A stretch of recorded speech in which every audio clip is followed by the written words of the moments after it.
Hey guys, this is Yannis, and today we're in beautiful London. I'm here with Ozzie, and what we're going to talk about today is The Art of War by Sun Tzu. It's an amazing book. It's used from entrepreneurs, from businessmen, from sports, and actually it's one of the books that Ozzie has put some of its virtues and its fundamentals into his bootcamp. So my question is, first of all, why do you recommend this book to your students? And secondly, how this book is related with fear technology. Oh my God! Well, this is Sun Tzu. Was one of the guys in ancient China that won the most battles. So this is a guy that was hired when they were losing. Yes. So this is a guy that you call. It'll be like when you're dying and you call a doctor to save your life. This is the guy that the emperors would call when they were losing, right? So he developed an act for fighting like lost causes and winning. Like people will be surprised how much he won. He won the wars with inferior numbers. So he was famous for facing an army of 100,000 with 20,000 and winning. Crazy stuff like that. And people wonder how he did it. So he wrote a book about it. And how he won the battles, and it's actually a bunch of like rules of engagement, more or less, how to engage in battle. And this is the guy that, for the first time in history, well, one of the guys that exploited the most fear. Was a guy that used one of the first guys to use fear as a motivator, not as a paralyzing force. So he used it as a motivator to get his soldiers to go to battle and be more motivated through fear.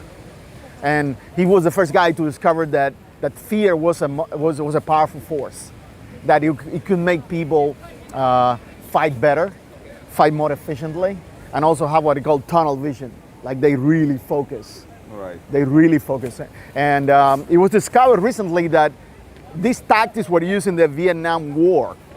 In the Vietnam War, they discovered that the generals on the Vietnamese army were using Sun Tzu tactics. And this is written like 1 million years ago. Before Christ. Yeah, this was in ancient China, and Vietnam War was fought using this book. Many wars have been fought using the principles in this book.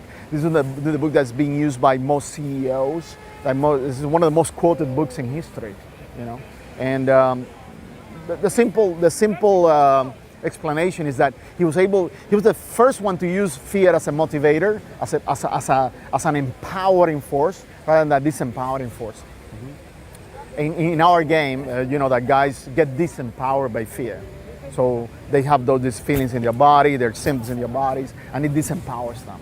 They don't know how to use fear properly. They don't know how to channel fear into action, which is one of the principles that I'm using in this book, is channel fear into action. Into being productive rather than unproductive. So that's exactly why you put your students into the most difficult sets in order to build their fears, and then channel that fear into the set.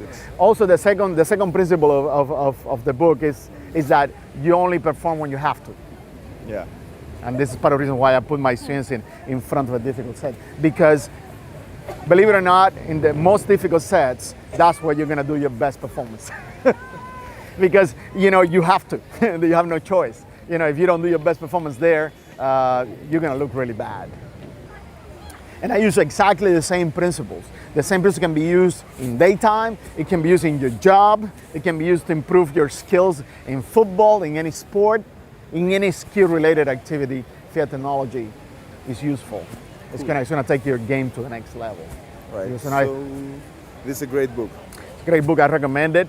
The language is kind of poetic.